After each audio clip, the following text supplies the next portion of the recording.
오늘은 성경 표시가 좀 복잡합니다. 6장, 7장, 욥기, 6장, 7장, 9장, 10장, 12장부터 14장 이렇게 표시를 했는데 이거 다 할 건 아니고요. 제목에서 보다시피 첫째 마당 욥의 발언들, 그러니까 욥과 친구들의 대화 가운데 대화가 세 마당으로 되어 있다 했는데 첫째 마당에서 욥의 발언들 가운데 일부를 발췌해서 생각을 해보도록 하겠습니다. 개요에서 일부를 따오면 이렇게 되겠습니다. 4장부터 14장이 욥과 친구들의 대화의 첫째 마당인데 이 순서로 대화가 오고 갔죠. 엘리바스 얘기가 있고 욥이 대답하고 빌닷이 또 발언하고 욥의 얘기가 나오고 소발이 발언하고 욥의 얘기가 이렇게 나옵니다. 이 중에서 욥 부분만 저희들이 또 욥 부분 중에서도 몇몇 군데 발췌해서 욥이 한 이야기들을 한번 우리들이 탐구하는 시간을 갖도록 하겠습니다. 욥은 침묵 가운데서 잿더미에 앉아 있었습니다. 2장까지 얘기죠. 3장에 오면 탄식이 그 자리를 대신합니다. 욥은 고통의 의미를 발견하려고 몸부림칩니다. 그는 거듭해서 어찌하여라고 외칩니다. 그는 죽음을 갈망하면서 죽고 싶다고 절규하죠. 자기가 태어난 날을 저주합니다. 이런 욥의 발언들 속에서 우리는 그의 고통이 얼마나 컸는가를 함께 느끼게 됩니다. 그런 욥의 말을 듣고 먼저 엘리바스가 말을 건네죠. 지난번에 그 일부를 살펴보았습니다. 엘리바스의 발언 후에 욥이 대답합니다. 6장, 7장이 첫 대답이 되겠는데 6장 1절에 보면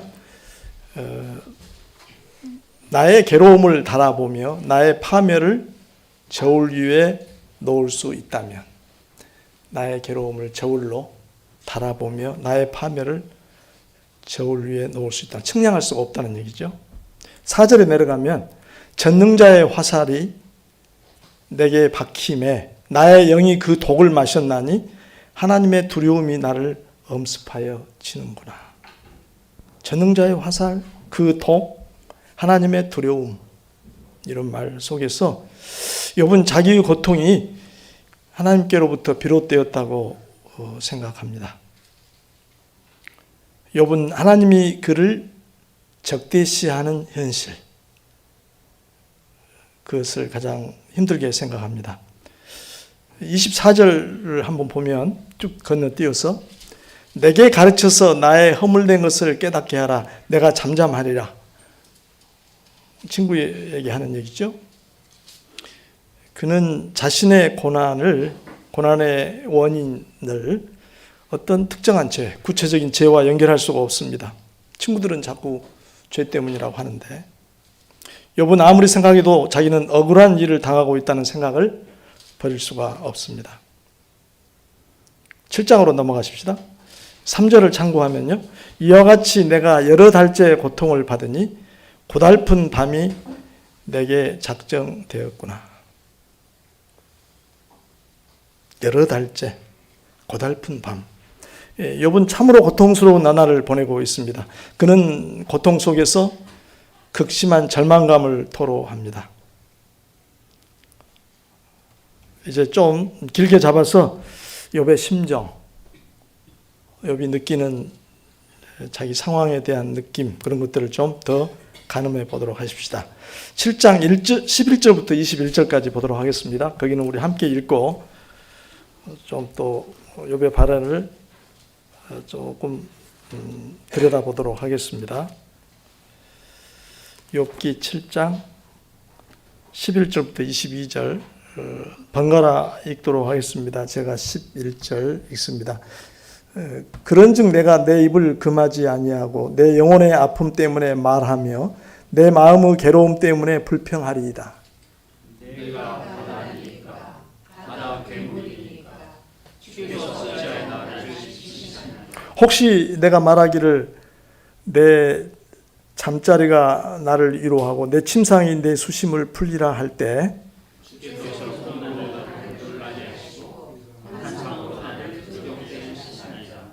이러므로 내 마음이 뼈를 깎는 고통을 겪느니 차라리 숨이 막히는 것과 죽는 것을 택하리이다. 내가 생명을 싫어하고 영원히 살기를 원하지 않나니 나를 놓소서 내 나는 것이니라. 21절까지 가야 되죠. 사람이 무엇이기에 주께서 그를 크게 만드사 그에게 마음을 두시고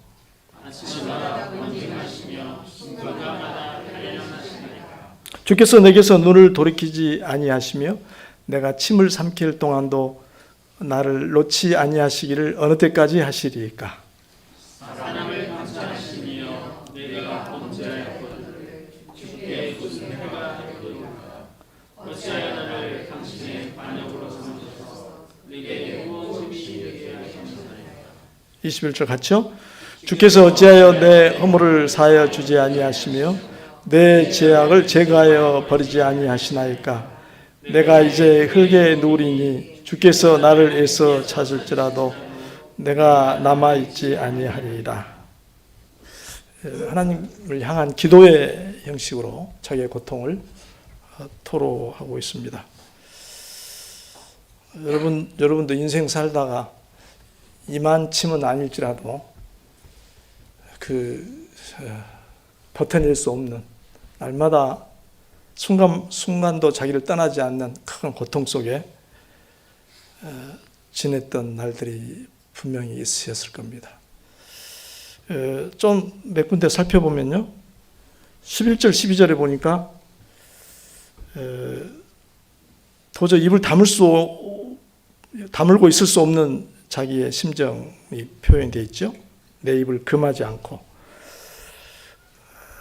그래서 말하고 불평하겠다. 그러면서 12절에 보니까 내가 바다입니까? 바다 괴물입니까? 왜 나를 이렇게 지키십니까? 지켜보다는 감시한다는 얘기겠죠.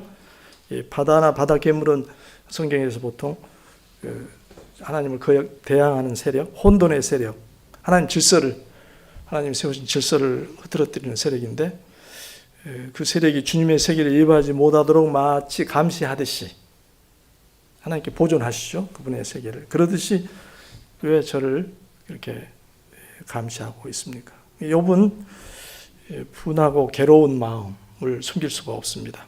13, 14절을 보면 여기 쉽죠? 혹시나 고통을 잊을까 하고 잠을 청해보죠. 잠자리, 또 내 침상. 그런데 그러면 꿈이 놀라게 하고 환상이 두렵게 한다. 악몽과 무서운 환상에 시달립니다. 정말 고통스러운 사람은 그렇죠. 잠들어서까지도 편치가 않아요. 악몽에 시달리고 환상에 쫓깁니다. 15, 16절을 보면 이제 죽고 싶은 그의 심정이 표현됩니다. 차라리 숨이 막히는 걸 원한다. 죽는 것을 택하리이다. 내가 생명을 싫어하고 영원히 살기를 원하지 아니하니 나를 놓으소서. 내 날은 헛것입니다. 고통과 허무 속에 사느니 차라리 죽고 싶은 심정을 토로합니다. 17절부터 19절을 보면 어서 많이 듣던 이야기입니다. 사람이 무엇이기에 주께서 그를 크게 만드사. 사람이 무엇이기에. 시편 기자가 이 글을 쓸 때는 비천한 인간을 하나님께서 귀하게 생각하시고 돌보시고 인도하신다 하는 그런 긍정적인 의미로 썼는데 욥은 정반대로 쓰고 있습니다. 왜 저를 감시하시고 저를 벌하려고 노려보시고 쫓아다니십니까? 이런 이야기죠. 나를 놓지 아니하시기를 어느 때까지 하시리까? 침을 삼킬 동안에도. 욥은 하찮은 존재일 뿐인 자기를 좀 내버려 달라고 하나님께 호소합니다. 고통이 극에 달하면 하나님 쪽을 좀 버려두세요. 저한테 좀 상관하지 마세요. 뭐 이런 절규까지 나오죠. 20절부터 21절은 본격적으로 그의 그 심정, 주께 내가 범죄했다고 한들 미천한 존재, 미물인 제가 조금 죄를 혹시 지었다 하더라도 하나님은 그게 무슨 부담이 되고 하나님께 무슨 손해가 돼서 저를 이럽니까? 이렇게까지 이제 나오죠. 그러면서 하나님께서 자기의 허물과 죄악 때문에 자기를 그렇게 징계하시고 압박하신다, 이렇게 그런 느끼고 있습니다. 그래서 이제 흙에 누우리니 주께서 나를 애써 찾으실지라도 내가 남아있지 아니하리이다. 이제 완전 희망을 잃었습니다. 자포자기에 빠졌습니다. 그가 죄를 지었다 하더라도 그것이 주님께 얼마나 해가 되기에 그토록 심하게 처벌하시느냐고 항변하면서 그런 희망을 포기합니다. 그래서 이 부분을 이렇게 이 내용을 좀 보면서 한 줄로 요약한다면 어떻게 될까? 여러분이 더 좋은 요약을 하실 수 있길 바랍니다. 저는 이렇게 나오는 구절을 써봤습니다. 읽어봅시다. 저를 혼자 내버려 두십시오. 극한 고통에 처한 사람이 내뱉을 수 있는 말이고 욥이 그런 얘기를 했습니다. 욥의 고통은 더는 참을 수 없는 지점에 이르렀습니다. 마침내 그는 하나님께 자신을 향한 관심을 끊어달라고 절규합니다. 욥은 그 고통이 하나님으로부터 온 것임을 알고 있기 때문입니다. 직감하고 있습니다. 욥이 느끼는 가장 큰 고통은 자신이 하나님의 진노 아래 있는 것처럼 보인다는 것입니다. 그는 하나님께 불평하듯 절규하고 있습니다. 그런 와중에 친구들의 조언은 그에게 아무 위로를 주지 못합니다. 생각한데 하나님께 우리의 아픔을 토로하는 것, 이건 해서는 안 될 일일까요? 힘겨운 현실에 대한 불평과 분노가 항상 부당한 것은 아닙니다. 우리는 욥의 발언들로부터 탄식의 언어를 배울 필요가 있습니다. 무엇보다도 우리는 십자가의 길을 걷는 아픔을 말로 표현하는 법을 배우면 좋겠습니다. 하나님 앞에 다른 사람에게 퍼붓는 게 아니라, 불평하는 게 아니라. 그러나 우리가 이해하지 못하는 일도 하나님의 주관 아래에 있다는 것을 우리는 언제나 잊어서는 안 됩니다. 이 종합적인 평가는 이따 나중에 좀 해보도록 하겠습니다. 다음으로 이제 빌닷이 발언을 하죠. 다른 친구 빌닷이 발언을 합니다. 빌닷스 말에 대한 욥의 대답에서 한 꼭지를 보도록 하겠습니다. 욥은 빌닷스 말에, 다른 친구에게도 마찬가지입니다만 조목조목 반박하기보다는 자신의 처지를 슬퍼하면서 그 상황의 부당함을 토로하고 있습니다. 두 번째는 9장 15절부터 24절까지 보도록 하겠습니다. 9장 10장이 빌닷의 말에 대한 대답이 되겠는데 9장 15절부터 24절까지 보도록 하겠습니다. 거기도 먼저 번갈아 교독합니다. 15절 제가 읽습니다. 가령 내가 의로울지라도 대답하지 못하겠고 나를 심판하실 그에게 간구할 뿐이며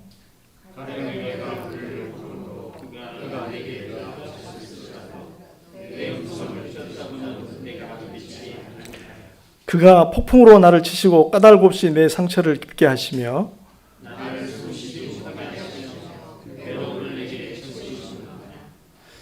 힘으로 말하면 그가 강하시고 심판으로 말하면 누가 그를 소환하겠느냐. 가령 내가 의로울지라도 내 인연을 정죄하리니 가령 내가 온전할지라도 나를 정죄하시리라. 나는 온전하다마는 내가 나를 돌아보지 아니하고 내 생명을 천히 여기는구나. 이다 같은 것이다. 그러므로 나는 말하기를 하나님이 온전한 자와 악한 자나 멸망시키신다 하나니. 갑자기 재난이 닥쳐 죽을지라도 무죄한 자의 절망도 그가 비웃으시리라.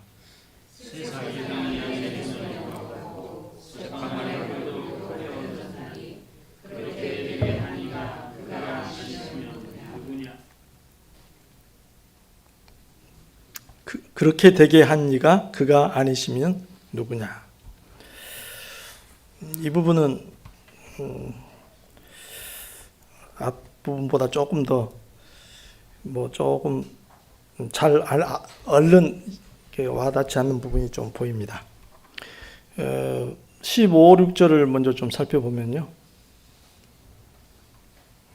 내가 의로울지라도 대답하지 못하겠고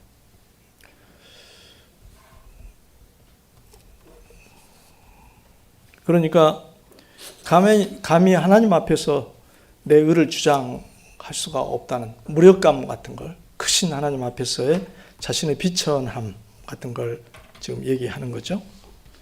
그 마음속에는 항변하고 하나님께 이 문제를 따지고 판결이라도 받고 싶은 심정이지만 그럴 수 없는 자기의 한계, 하나님 앞에서의 무력감을 토로하고 있습니다. 나를 심판하실 그에게 간구할 뿐이다. 오직 자비를 바랄 뿐이지 내가 그분하고 이 문제를 다툴 일이 아니다. 가령 내가 그를 부름으로 내가 그를 그가 내게 대답하셨을지라도 내 음성을 들으셨다고는 내가 믿지 아니하리라. 설마 그분이 나 같은 존재의 말에 호소에 귀를 기울여 주시기나 할까? 이런 불신이라고 할까요? 회의를 표명하는 겁니다. 욥은 알 수 없는 이유로 쓰라린 고통을 주시는 하나님께서 자기의 기도를 들어주실 것 같지 않다고 느낍니다. 자기의 마음을 충분히 하나님께 토로하기 어렵다고 그렇게 느낍니다. 17절부터 21절은 그게 까닭 없이 상처를 겪게 하시고 자기를 숨을 쉬지 못하게 하고 괴로움을 채운다. 그러니까 뭔가 하나님이 자기에게 부과하시는 현실이 마뜩지가 않습니다. 부당하다고 느낍니다. 19절에 보면 힘으로 말하면 그가 강하시고, 그렇죠? 그 앞에 자기는 힘으로 대결할 수가 없습니다. 심판으로 말하면 누가 그를 소환하겠느냐. 법정 용어가 나오죠. 그분을 재판에 끌어내가지고 옳고 그름을 따질 수 없는 분입니다. 자기의 입장을 호소하려고 해도 하나님 앞에서 그것이 가당치 않다는 걸 그는 느끼고 있습니다. 가령 내가 의로울지라도 내 입이 나를 정죄하리니 가령 내가 온전할지라도 나를 정죄하리라. 하나님은 결코 의와 옳고 그름을 다툴 대상이 아니라는 것입니다. 21절은 조금 얼른 의미가 잘 안 나옵니다. 문맥에서 생각을 해야 될 텐데 나는 온전하다마는 내가 나를 돌아보지 아니하고 내 생명을 천히 여기는구나. 세 번역에서는 이렇게 번역했습니다. 잘 들어보십시오. 비록 내가 흠이 없다고 할지라도, 아까 좋죠? 거의 같은 얘기죠. 나도 나 자신을 잘 모르겠고 다만 산다는 것이 싫을 뿐이다.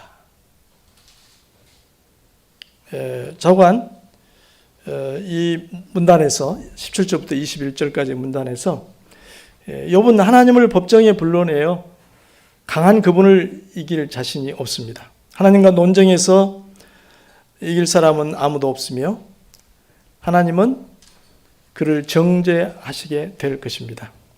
그러므로 욥의 절망감은 그게 다랍니다.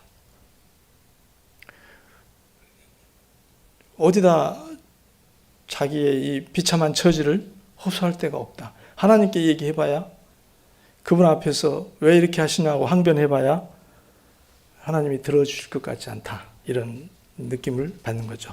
22절부터 24절을 보도록 합시다. 일이 다 같은 것이라. 그러므로 나는 말하기를 하나님이 온전한 자나 악한 자나 멸망시키신다 하나니 갑자기 재난이 닥쳐 죽을지라도 무죄한 자의 절망도 그가 비웃으시리라. 하나님이 하시는 일을 이렇게 부정적으로 보는 겁니다. 하나님이 온전한 자나 악한 자를 멸망시키신다고 나는 지금 감히 얘기한다. 그리고 하나님은 갑자기 재난이 닥쳐 사람이 죽을지라도, 그래서 무죄한 자가 절망할지라도 그것을 비웃고 있을 뿐이다. 거기에 그렇게 마음을 두지 않는다. 방관하실 뿐이다.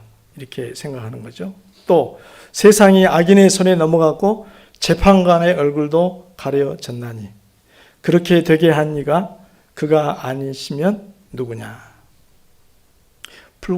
불공정한 재판마저도 묵인하시고 방관하시는 하나님. 욥의 심정입니다. 아주 위험한 발언들을 하고 있죠. 그렇게 되게 한 이가 그가 아니시면 누구냐. 욥은 결국 하나님의 심판은 의로운 사람이나 악한 사람을 구별하지 않는다는 것.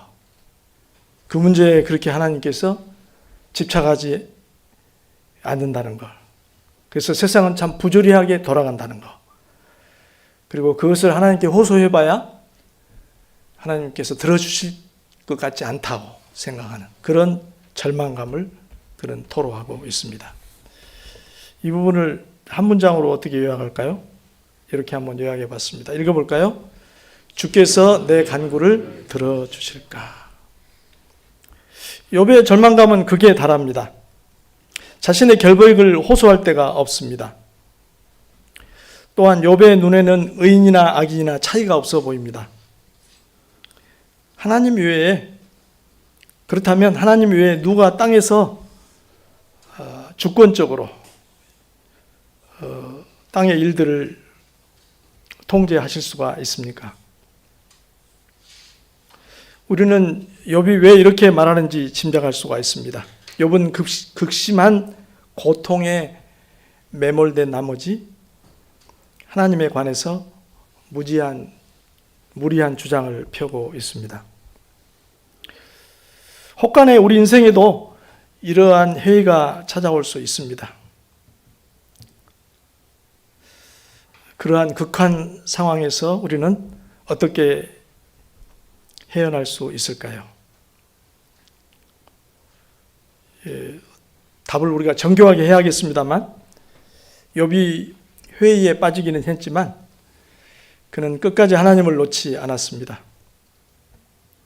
우리 역시 도대체 아무것도 모르겠다고 생각되더라도 하나님만은 등지지 말아야 할 것입니다. 이 정도로 평가를 하고요. 이제 소발의 발언 뒤에 나온 욥의 대답을 또 한 꼭지 보도록 하십시다.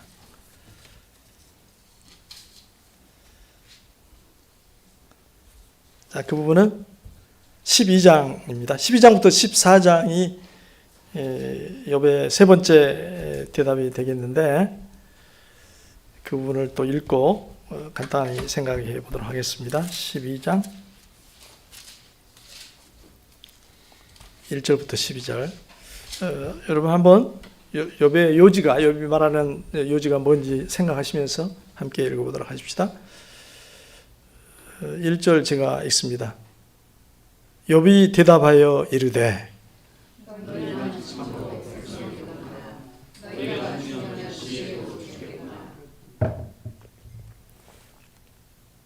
나도 너희같이 생각이 있어 너희만 못하지 아니하니 그 같은 일을 누가 알지 못하겠느냐.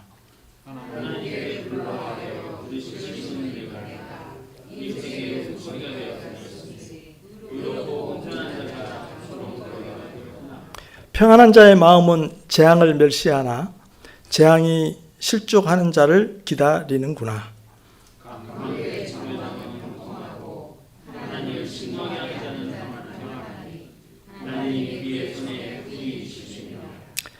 이제 모든 짐승에게 물어보라. 그것들이 내게 가르치리라. 공중의 새에게 물어보라. 그것들이 또한 내게 말하리라.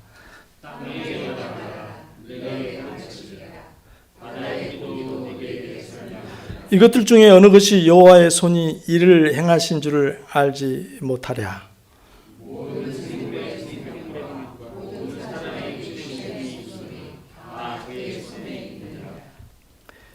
입이 음식의 맛을 구별함 같이 귀가 말을 분간하지 아니하느냐.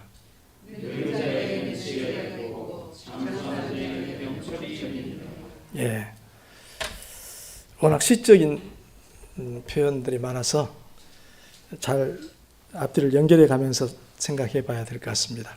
우선 1절부터 3절을 좀 보면요, 이번 친구들의 주장에 대해서 사실 할 말이 많습니다. 2절에 보니까 2절 3절에 보니까 욥도 친구들이 건네준 말, 조언하는 말쯤은 잘 알고 있는 내용들입니다. 그래서 냉소적으로 비꼬는 투로 너희가 죽으면 지혜도 죽겠구나. 그 같은 일을 누가 알지 못하느냐. 그들의 주장을 한마디로 얘기하면 인과응보의 신학이죠. 네가 재난을 당한 거 보니까 그 반드시 죄를 지은 것 같다. 죄를 지었다. 돌이켜라 하는 내용이, 하나님은 공의로우셔서 불의를 벌하시고 의인을 상 주신다 하는 그런 내용이죠. 4절부터 6절을 문단으로 좀 끊어서 보면요, 자기 처지를 탄식합니다. 하나님께 불러 아뢰어 들으심을 입은 내가. 욥은 매우 경건한 자였죠. 하나님 그걸 인정하셨죠. 기도할 때 하나님이 들어주시는 그런 사람이었습니다. 그런데 이제 이웃에게, 친구들에게 웃음거리가 되었습니다. 뻔한 이야기들을 가지고 친구들이 자기를 권하고 질책하고 몰아세웁니다. 또 의롭고 온전한 자가 조롱거리가 되었구나. 자기 신세를 급격하게 변해버린 자기의 처지를 이렇게 탄식하고 있습니다. 5절은 평안한 자의 마음은 재앙을 멸시하나 재앙이 실족하는 자를 기다리는구나. 굉장히 어려운 구절이랍니다. 이게 번역하기가 뜻을 이해하기가. 그래서 성경 번역마다 다양한 내용이, 다양한 방식으로 번역이 되어 있는데 NIV 번역을 참고하는 게 좋겠습니다. 제가 한번 말씀드려 볼게요. 평안을 누리는 사람은 불행이란 실족하는 사람들에게나 임하는 것이라 하면서 멸시한다. 그런 불행을 겪어보지 못한 사람들, 재난을 별로 겪어보지 못한 사람들은 그런 불행이라는 것은 죄 지은 사람, 실족하는 사람, 하나님께서 벗어난 사람들이나 당하는 거지, 이런 얘기를 하면서 멸시한다는 거죠. 즉 재앙을 경험해 보지 않은 사람은 죄인들에게만 재앙이 임하는 것이라고 생각을 한다는 겁니다. 6절을 다시 보면 강도의 장막은 형통하고 하나님을 진노하게 하는 자는 평안하니. 뭐랄까요? 부조리죠. 강도는 사람에게 해를 입힌, 사람을 대상으로 죄 지은 사람이죠. 그런데 그의 장막은 형통합니다. 그리고 하나님을 진노하게 하는 자, 하나님께 반항하고 하나님을 거역하고 하나님 믿지 않는 경건치 못한 자는 오히려 평안하다. 그런데 하나님이 그의 손에 후히 주심이니라. 하나님이 이렇게 만들었다. 오히려 그들에게 복을 주시다니 이런 부조리가 어디 있느냐, 이렇게 얘기하는 거죠. 욥은 자기의 처지를 비웃는 친구들이 야속하기만 합니다. 욥의 눈에는 악인들이 잘 또 지내는 부조리한 현실이 많이 보입니다. 그 다음에 7절부터 10절 묶어서 생각해 봅시다. 거기는 짐승, 공중의 새, 또 바다의 고기, 땅, 뭐 이런 것들이 나오죠. 하나님이 지으신 우주 만물입니다. 9절에 보면 이것들 중에 어느 것이 여호와의 손이 이를 행하신 줄을 알지 못하랴. 온 세계 만물이 여호와의 손이 이를 행하신 줄 알지 못하랴. 절대 주권을 가지신 하나님께서 하신 일이다. 여기서 이를 행하신 줄은 문맥상에 몇 절을 얘기할까요?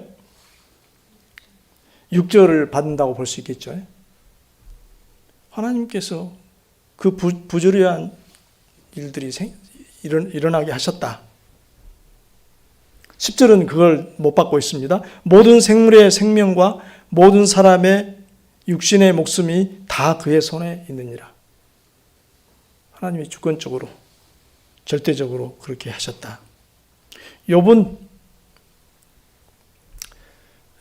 그러한 부조리가 하나님의 섭리라는 것을 우주 만물이 안다고 말합니다. 사람을 포함한 모든 생물의 생명은 전적으로 하나님께 달려 있다는 것입니다. 11절, 12절도 자기의 그런 주장을 뒷받침하는 발언입니다. 입이 음식 맛을 구별하듯이 귀가 분별을 한다는 거고, 인생을 좀 오래 산 노인들은 다 그런 이치를 안다는 겁니다. 그들도 자기의 말에 동의할 것이라는 겁니다. 이처럼 욥은 여러 가지 근거와 증인들을 대면서 친구들의 주장을 반박하면서 하나님의 부조리를 고발한다고 할까요? 항변하고 있습니다. 그래서 이렇게 한번 요약해서 적어봤습니다. 읽어볼까요? 하나님의 세상은 부조리하다. 욥은 자기의 상황을 이해할 수도 없고 세상에 부조리가 있는 것을 봅니다. 새 친구가 주장하는 것과는 다르게 세상이 돌아간다고 느낍니다. 악인들은 벌을 받지 않고 온전한 자들은 보상을 받지 못합니다.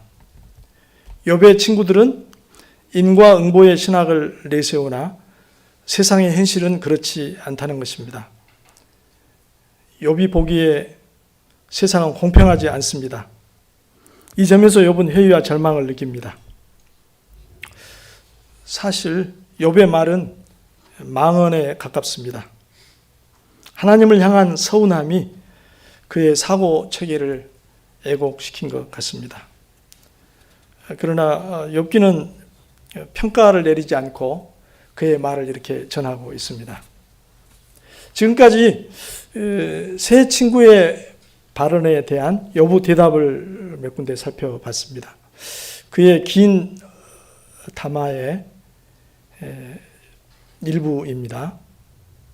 욥의 절규는 이런 것들이었죠. 제가 요약한 대로 다시 한번 보면, 저를 혼자 내버려 두십시오. 주께서 내 간구를 들어주실까. 하나님의 세상은 부조리하다.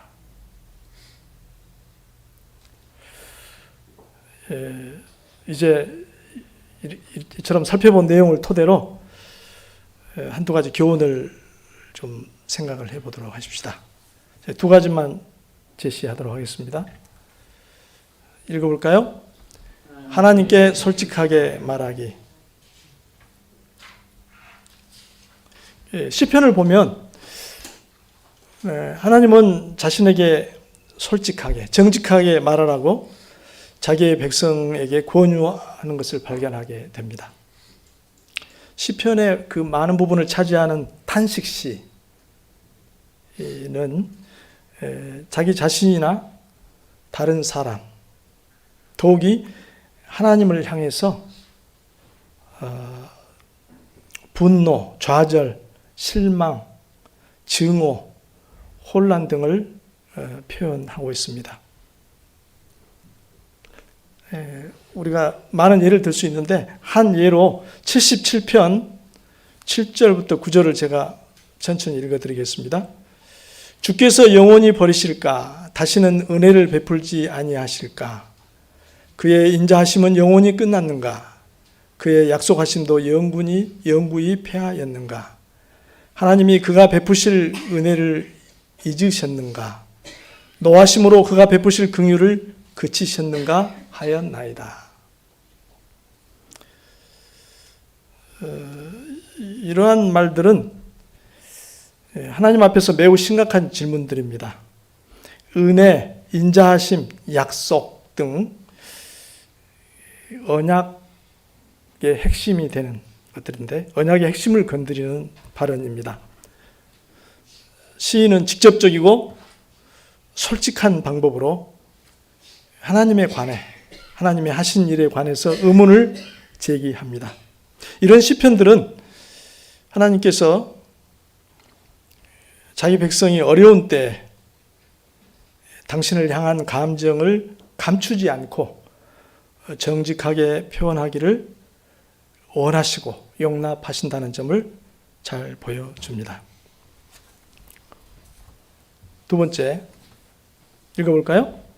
고난 가운데 있는 형제 위로하기. 지난주에도 잠깐 언급을 했습니다만 욥의 친구들은 그들의 신학 때문에 일이 어떻게 진행되는지 알지 못한 채 빗나간 조언을 했습니다. 욥이 죄인이라는 증거가 없는데도 그의 죄를 단정했고 욥이 회복되려면 회개해야 한다고 요구했습니다. 그러나 오히려 그들은 그토록 경건했던 욥이 그토록 극단적으로 재난을 당한 사실에 놀랐어야 했을 것입니다. 섣불리 조언하기보다는 첫 7일 동안 했던 것처럼 침묵을 이어가는 게 더 나았을 것입니다. 우리는 상황을 살피려는 노력 없이 어떤 교리나 신학을 기계적이고 공식화된 방식으로 적용하지 않도록 조심해야 할 것입니다. 성경의 가르침을 사람들의 삶에 적용하는 법을 알려면 사람들과 그들이 처한 상황을 잘 이해하려는 노력이 더 많이 필요할 것입니다. 사실 우리가 욥의 발언을 또 친구들의 발언도 마찬가지입니다. 공부하면서 살펴보면서 해야 할 중요한 작업 중에 하나는 그들의 발언을 잘 평가하는 일입니다. 굉장히 쉽지 않은 일이긴 합니다. 오늘 욥의 발언 세 꼭지를 살피면서도 약간 앞에 우리 교훈에서 두 가지 교훈에서 그런 점이 터치가 됐지만 그의 발언을 정당하게 평가하는 부분에는 많이 힘을 기울이지를 못했습니다. 그러므로 그 대신해서 또 욥기는 오늘 이것으로서 또 우리가 함께 저하고는 탐구하는 시간이 끝이니까 성경의 다른 한 구절로 욥의 발언에 대한 평가를 대신하도록 하겠습니다. 여러분이 잘 아시고 사랑하는 로마서 8장 31절부터 39절 교독하는 것으로 평가를 가름하도록 하겠습니다. 로마서 8장 31절부터 39절. 자, 31절 제가 읽습니다. 그런즉 이 일에 대하여 우리가 무슨 말하리요? 만일 하나님이 우리를 위하시면 누가 우리를 대적하리요?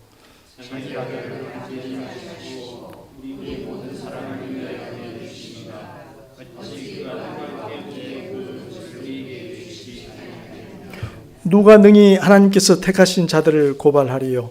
의롭다 하신 이는 하나님이시니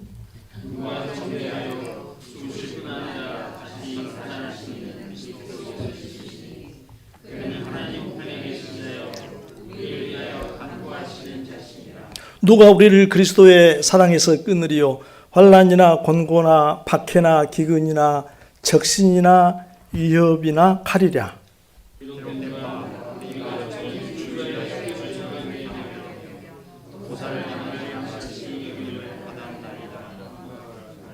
예, 앞절에서 적신이나 위험이나 칼이랴 이렇게 됐죠.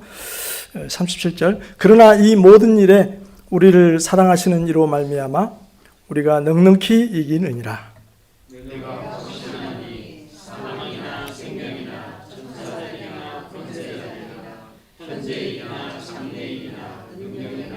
계속해서요. 높음이나 깊음이나 다른 어떤 피조물이라도 우리를 우리 주 그리스도 예수 안에 있는 하나님의 사랑에서 끊을 수 없으리라. 아멘. 같이 기도하십시다. 자비하신 주님, 오늘 주신 말씀에 감사드립니다. 욥이 고통 중에 친구들과 대화하면서 씨름했던 문제들을 통해 저희 자신을 돌아볼 수 있게 하심을 감사합니다. 저희가 고통 가운데 있을 때 저희가 하나님께 올리는 호소를 용납하여 주심을 감사합니다.